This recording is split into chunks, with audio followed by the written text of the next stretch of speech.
Bawaslu seperti apa nih untuk mendeteksi dini terjadi agar tidak terjadinya negatif campaign hingga black campaign itu, Pak? Nah, tentunya itu mau head to head mau 3 atau lebih, tetap pengawasan kami maksimal.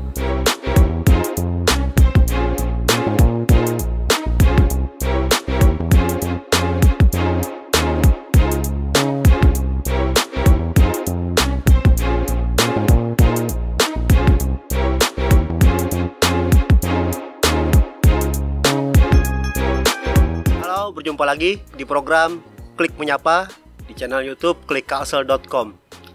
Saat ini Kalimantan Selatan bakal diramaikan pesta demokrasi, pemilihan kepala daerah di 7 kabupaten kota dan pemilihan gubernur dan wakil gubernur. Yang menariknya adalah pemilihan gubernur tahun ini dipastikan akan ada laga head to head antara petahana dan penantang. Petahana yaitu Sahbirinor berpasangan dengan Muhyiddin. Kemudian penantangnya yakni Denny Indrayana berpasangan dengan Dipriyadi. Terus bagaimana dalam hal pengawasan? Otomatis di masing-masing sisi mempunyai pendukung yang sangat fanatik. Langsung saja kita ulik terkait pengawasan pesta demokrasi ini bersama Badan Pengawas Pemilu Provinsi Kalimantan Selatan. Bersama saya ada Abang Aris dari Divisi Penyelesaian Sengketa, Bang. Siap. Oke. Pilkada di masa pandemi ini kiranya Bawaslu lebih fokus pengawasan di lini mana nih, Bang? Iya. Jadi Bawaslu atau Badan Pengawas Pemilu Provinsi Kalimantan Selatan, secara umum Bawaslu memiliki tugas, fungsi, kewajiban pengawasan dan penindakan, di mana dalam tugas pengawasan include dengan pencegahan, bisa berupa saran perbaikan atau saran untuk tidak dilakukan sebuah kegiatan yang berpotensi melanggar larangan-larangan dalam pelaksanaan pilkada. Di masa pandemi ini pemerintah, dalam hal ini Presiden bersama legislatif memberikan perhatian yang cukup serius terhadap perkembangan penyebaran COVID-19 di masa pilkada. Dari hasil pengawasan Badan Pengawas Pemilu di seluruh provinsi yang melaksanakan pilkada dan juga kabupaten kota, ada 270, itu ada beberapa hasil pengawasan yang kemudian menjadi laporan kami bahwa masih adanya arak-arakan, masih adanya pendukung yang simpatisan yang datang mengiringi paslon untuk mendaftar ke KPU. Yang begitu semangatnya sehingga berjubel gitu, Bang, sehingga terjadi kerumunan, social distancingnya terlanggar, bahkan beberapa tidak menggunakan masker, sehingga itu menjadi perhatian pemerintah. Bahkan Komisi 2 berdasarkan hasil rapat dengar pendapat dengan Kementerian Dalam Negeri, dengan KPU dan Bawaslu, itu meminta kepada KPU, Bawaslu, DKPP, Kementerian Dalam Negeri merumuskan sebuah aturan hukum, norma yang bisa memberikan sanksi tegas kepada kepada pasangan calon ketika melakukan pelanggaran terhadap protokol kesehatan. Nah, ini menjadi pekerjaan yang tidak mudah untuk merumuskan itu, mengingat sanksi tegas sampai ke pembatalan pasangan calon, katakanlah tentunya pembatalan hak seorang warga negara untuk tidak dapat dicalonkan, itu diaturnya dalam undang-undang. Ini yang tentunya kita tunggu, bagaimana sanksi itu bisa sampai memberikan ketegasan kepada pasangan calon, apalagi sampai pembatalan. Kami tentunya di provinsi dan kabupaten kota sifatnya adalah pelaksana dari ketentuan. Apapun ketentuan nanti yang ditetapkan sebagai aturan, maka itu yang menjadi acuan kita. Ketika itu memang sudah dinormakan dalam sebuah ketentuan, ada sanksi yang tegas seperti itu, menjadi tugas Bawaslu untuk memastikan penegakan hukumnya di pelaksanaannya. Oke, Bang Aris. Ini kan di pemilihan gubernur dan wakil gubernur dipastikan head to head nih. Pastinya mereka mempunyai pendukung yang sangat fanatik, terbukti dari saat pendaftaran akhir pekan yang lalu kan banyak masing-masing membawa massa. Nah, terus Bawaslu seperti apa nih untuk mendeteksi dini terjadi agar tidak terjadinya negatif campaign hingga black campaign itu, Pak? Ya, jadi mau head to head, mau ada 3 paslon atau lebih, tentunya masing-masing punya pendukung yang yang simpatisan yang begitu fanatik lah ya. Nah, tentunya itu mau head to head, mau 3 atau lebih, tetap pengawasan kami maksimal terhadap proses jalannya, khususnya kampanye nanti ya, dalam proses pemenangan lah. Karena ini kontestasi, pilkada itu adalah kontestasi yang dilegalkan oleh konstitusi untuk mengisi posisi jabatan kepala daerah. Dalam kontestasi tentunya ada proses persaingan dalam pemenangan hati rakyat untuk memilih, ya kan. Nah, tentunya kontestasi itu bagaimana kami sebagai pengawas pemilu akan mengawasi secara maksimal agar kontestasi tersebut tidak sampai melanggar ketentuan. Dan kalaupun melanggar ketentuan, wajib kami proses sesuai dengan aturan hukum yang sudah ditetapkan. Kalau dari penalaran Bawaslu sendiri, negatif campaign itu seperti apa, Bang, khususnya di bidang medsos nih? Kan ada 2, pertahanan dan penantang. Otomatis ada yang menyerang, ada yang bertahan juga kan? Di Undang-Undang 10 dalam kampanye itu ada larangan-larangan yang harus dipatuhi oleh paslon dan timnya. Dalam kampanye katakanlah dilarang menggunakan suku, isu agama dan ras, dilarang menjatuhkan dalam hal negatif ya. Kemudian hoax juga merupakan fitnah, kemudian ujaran kebencian di situ. Tentunya apalagi itu konten itu bisa muncul tidak hanya di medsos, tapi juga bisa pada saat kampanye tatap muka, di dialog, kemudian di selebaran juga. Nah, ketika ada perbuatan-perbuatan seperti itu, tentu kami akan melakukan sebuah kajian namanya, apakah memang tindakan tersebut melanggar ketentuan sebagaimana diatur dalam larangan-larangan kampanye. Bang Aris, selama sepekan ini kan mulai bermunculan ada tagar ganti gubernur, tapi belum begitu masif nih.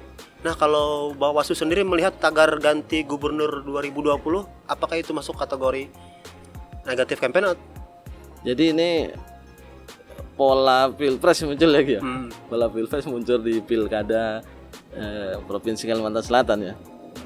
Tentunya kita akan lihat dulu, faktanya seperti apa, kemudian subjeknya siapa, kemudian peristiwanya juga seperti apa, di mana itu menjadi menentukan dalam sebuah kajian apakah ini masuk dalam unsur yang diatur dalam ketentuan sanksi pidana ataupun sanksi administratif dalam undang-undang maupun peraturan KPU. Oke, Bang Aris tadi sempat mengatakan hawa-hawa pilpres ke bawah-bawah di pemilihan gubernur dan wakil gubernur Kalimantan Selatan, khususnya munculnya tagline ganti gubernur 2020. Nah, apakah kalau dari Bawaslu itu melihat suatu bentuk ajakan kah atau memperkeruh keadaan? Jadi bukan hawa ya, fenomena aja. Kemarin waktu di Pilpres ada fenomena itu di sini di medsos ya itu ya. Udah ada muncul seperti itu. Jadi kalau kami penyelenggara bersama KPU juga berharap dalam proses pemenangan itu yang digunakan adalah perang terhadap visi misi program kerja. Kami berharap itu yang dikedepankan lah, bahwa calon siapapun calonnya itu yang dibesar-besarkan atau yang digaungkan adalah visi misi dan program kerjanya, sehingga publik atau pemilih itu mendapat gambaran terhadap apa sih yang mau dilakukan oleh calon ini, calon itu kan gitu. Karena visi misi itulah yang nanti menjadi acuan rencana pembangunan menengah ya. RPJM si paslon yang bersangkutan ketika terpilih untuk memimpin Kalsel ke depan. Nah, kalau fenomena seperti itu sudah muncul, tentunya kami akan tidak bisa menjas langsung bahwa itu salah atau itu benar, karena ada proses yang harus dilakukan di kami untuk menentukan bahwa sebuah peristiwa, sebuah tindakan, sebuah keputusan dari seseorang atau subjek hukum tertentu itu melanggar atau tidak.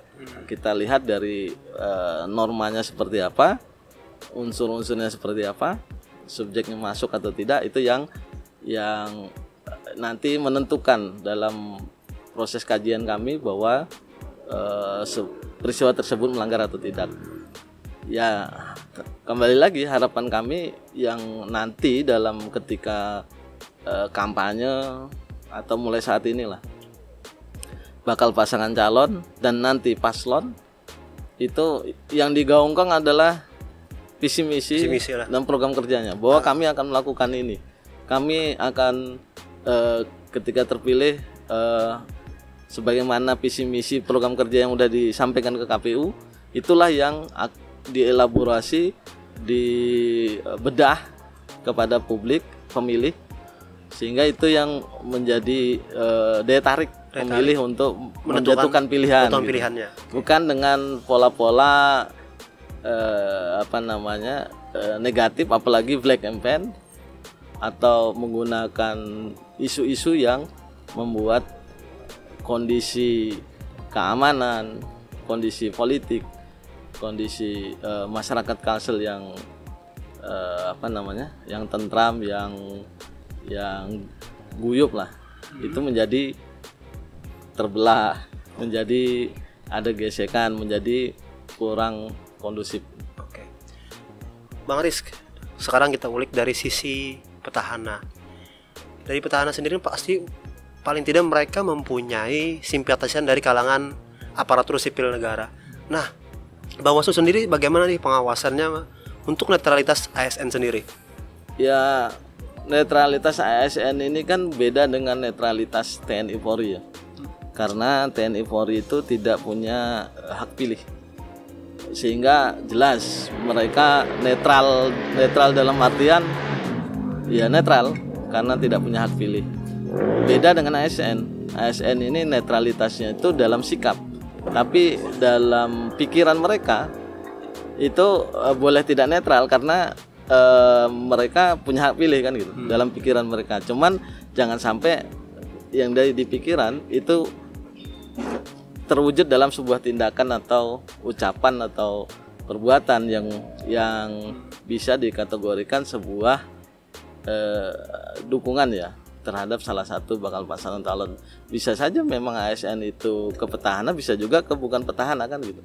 Karena memang hak ini kan langsung umum bebas rahasia. Setiap orang punya kemerdekaan untuk menentukan, punya kedaulatan bahkan untuk menentukan siapa yang akan dipilih. Cuman memang penyelenggara sendiri netralnya itu juga punya hak pilih kan gitu. Saya, kawan-kawan KPU, Bawaslu Kabupaten Kota sampai bawah itu punya hak pilih, sehingga kami harus netral itu dalam tindakan, dalam perbuatan, dalam ucapan itu harus netral. Tapi dalam pikiran boleh tidak netral, tapi pikiran cukup pribadi yang tahu kan gitu, cukup pribadi. Jangan sampai itu terucap, tergambarkan dalam tindakan. Nah, itu yang tidak boleh. Yang maksud netralnya ASN dan penyelenggara itu. Ini misal Bang Aris, seorang ASN sangat mempromosikan salah satu calon di media sosialnya. Nah, apakah itu salah satu pelanggaran dalam bentuk netralitas ASN sendiri?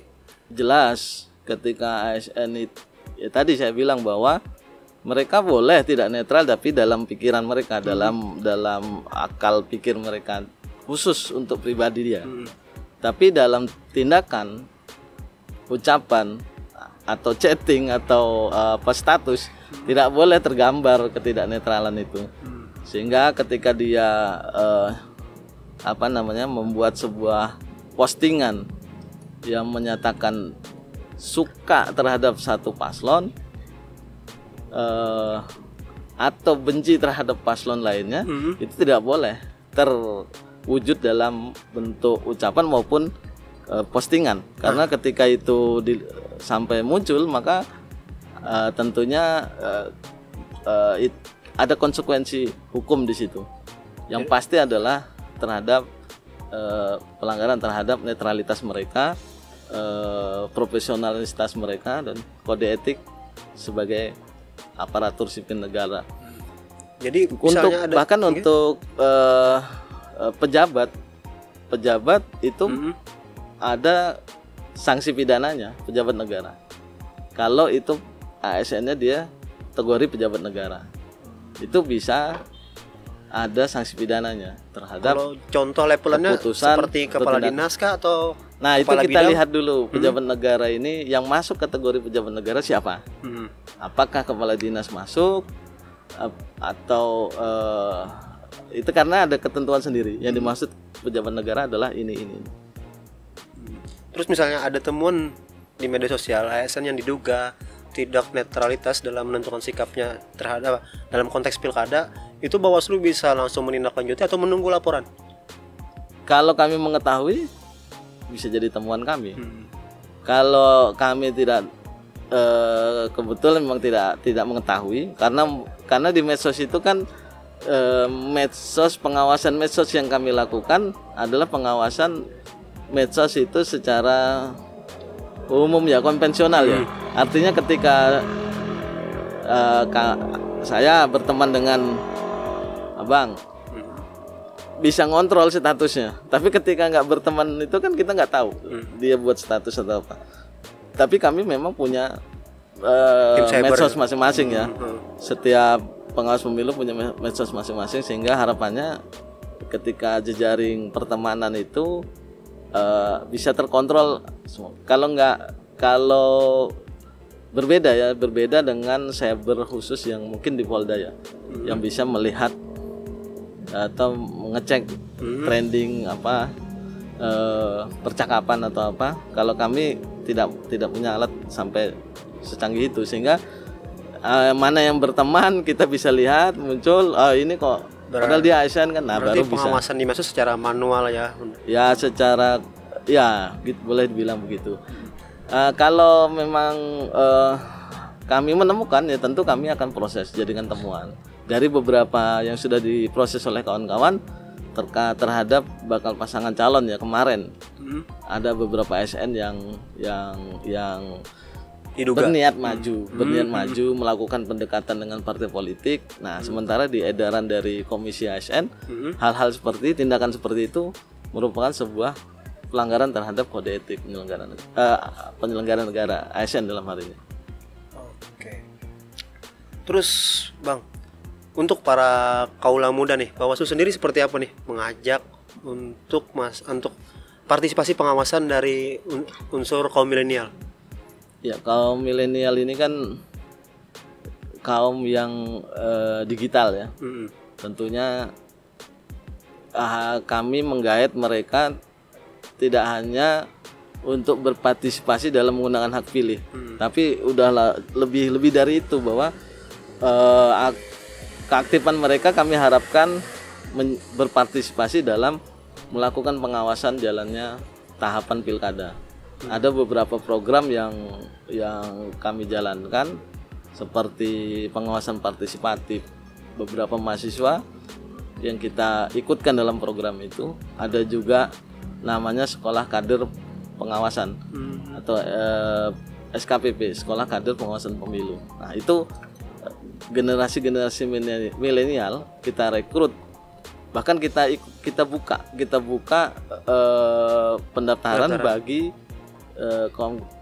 kawan-kawan kaum milenial ini untuk ikut ke dalam SKPP itu. Banyak yang ada berapa, atensinya cukup tinggi, sehingga kami harus melakukan selektif. Karena slotnya kan terbatas.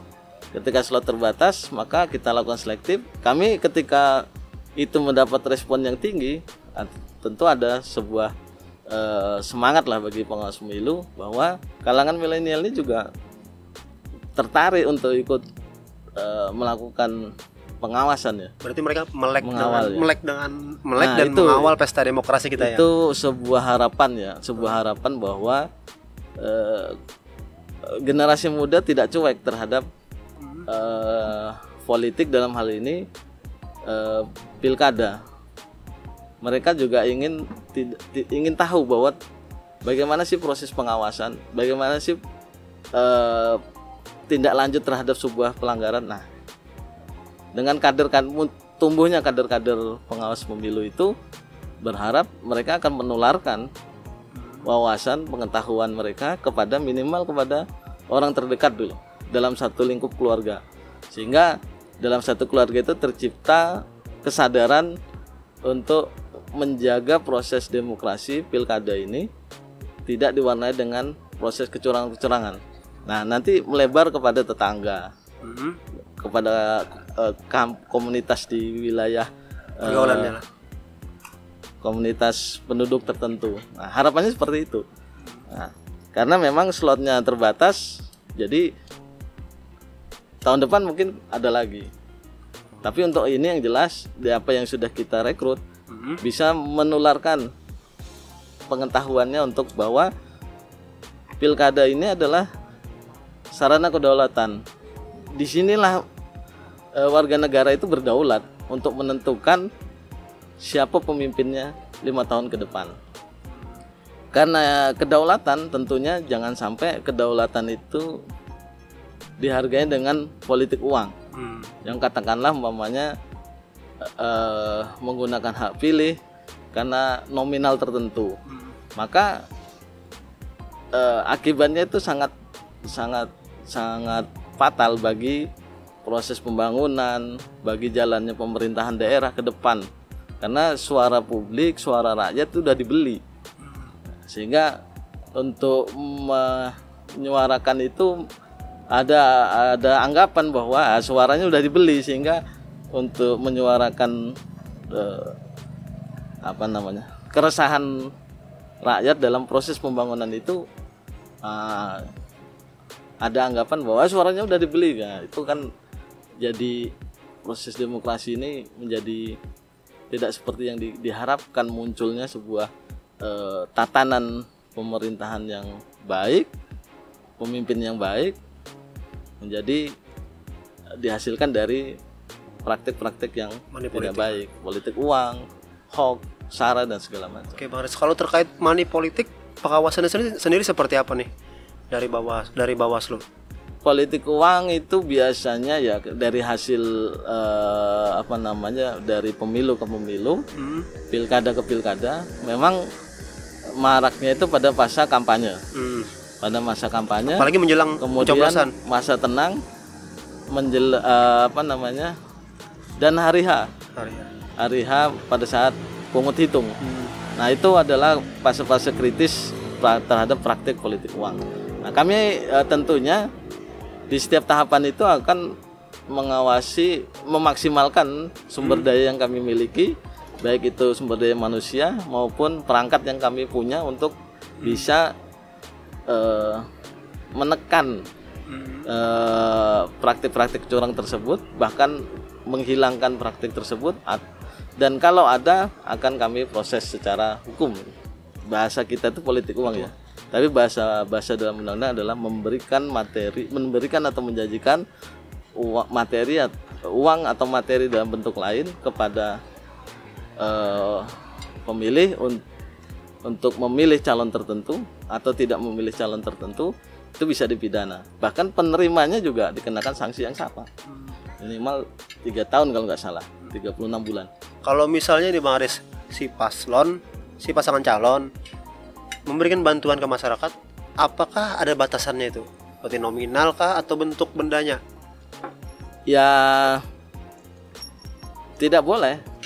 Tidak boleh. Memang dalam ketika bakal pasangan calon sudah ditetapkan sebagai calon, maka ketentuan hukum itu mengikat sudah semua, sehingga praktik-praktik apapun yang ada kaitannya terhadap perbuatan dia dalam kontestasi pilkada itu bisa dijerat. Makanya kita mengimbau ya gunakan ketentuan-ketentuan yang normatif lah, sesuai ketentuan. Ya kadang kita dibilang juga, oh Bawaslu melarang orang untuk beramal kan gitu. Ya beramal aja, nggak usah beramal ketika pilkada ini, beramalnya seolah-olah terekspos, seolah-olah di ini, nah gitu. Kalau beramal itu kan urusan pribadi dengan Tuhan, nggak usah apa ini. Kadang-kadang kan beramal membuat hal tersebut menjadi tampak kan gitu, agar orang tambah simpati gitu. Nah itu yang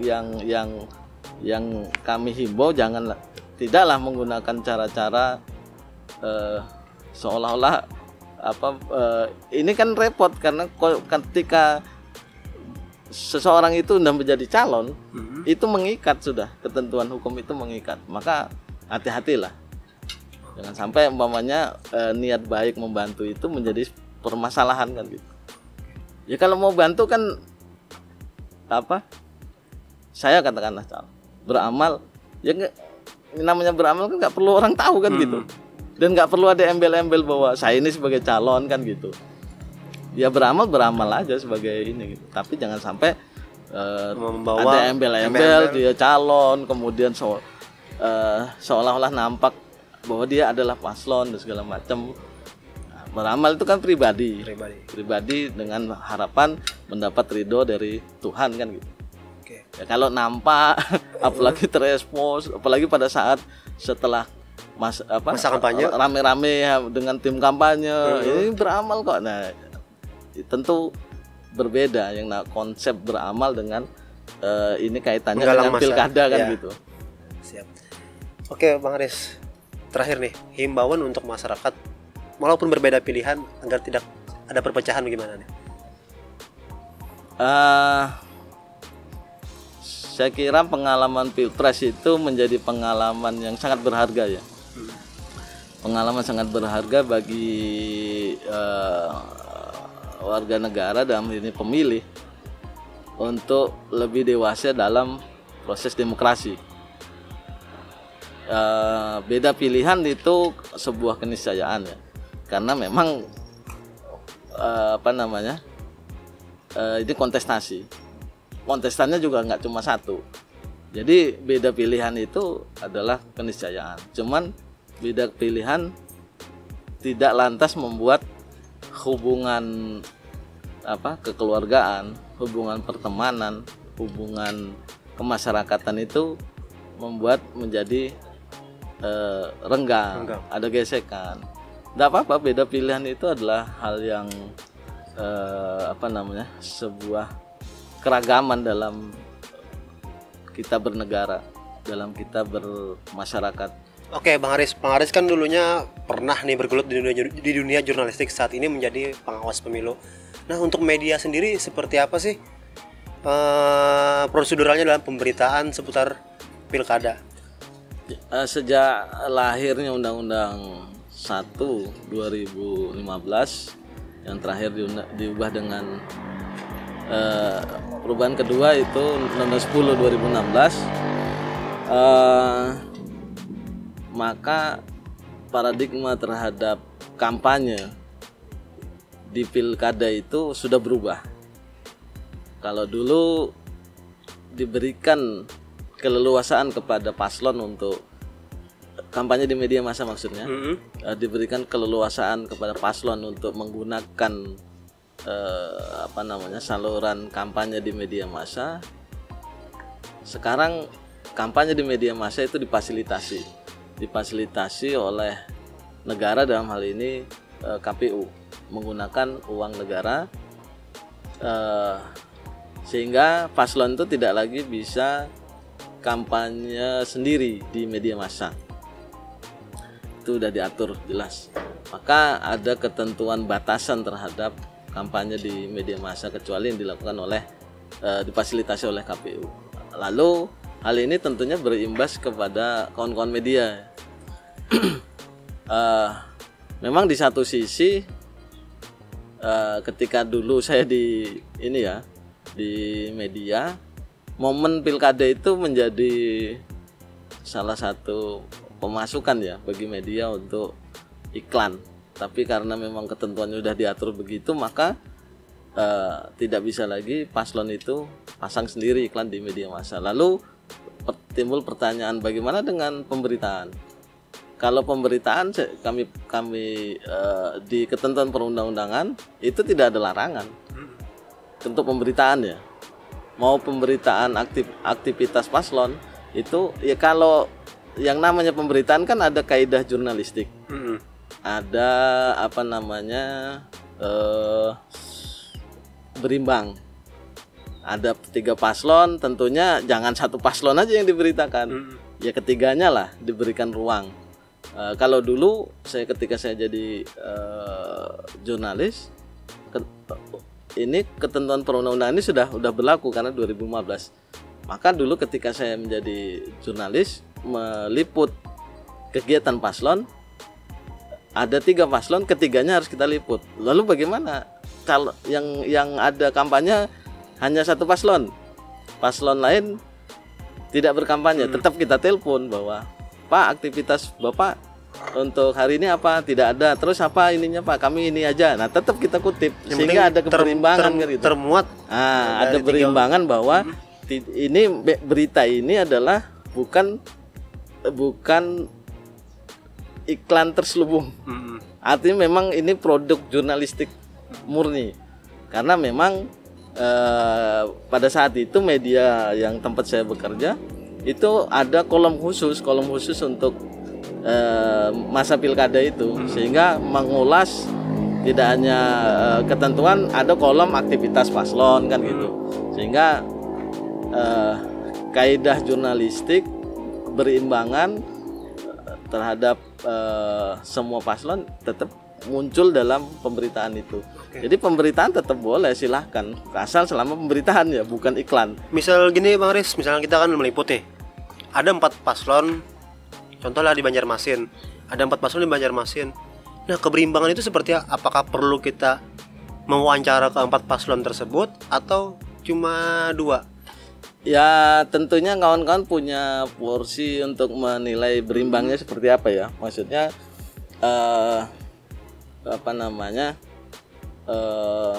ketika itu aktivitas, tentunya setiap paslon kan punya aktivitas sendiri. Ada yang aktivitasnya pertemuan tatap muka, ada yang aktivitasnya cuman konsolidasi di dalam timnya, di dalam posko pemenangannya. Nah, kalau dulu begitu. Jadi tapi dalam satu berita yang utuh itu terakomodasi semua paslon gitu kan. Sehingga memang ini pemberitaan, bukan advertorial.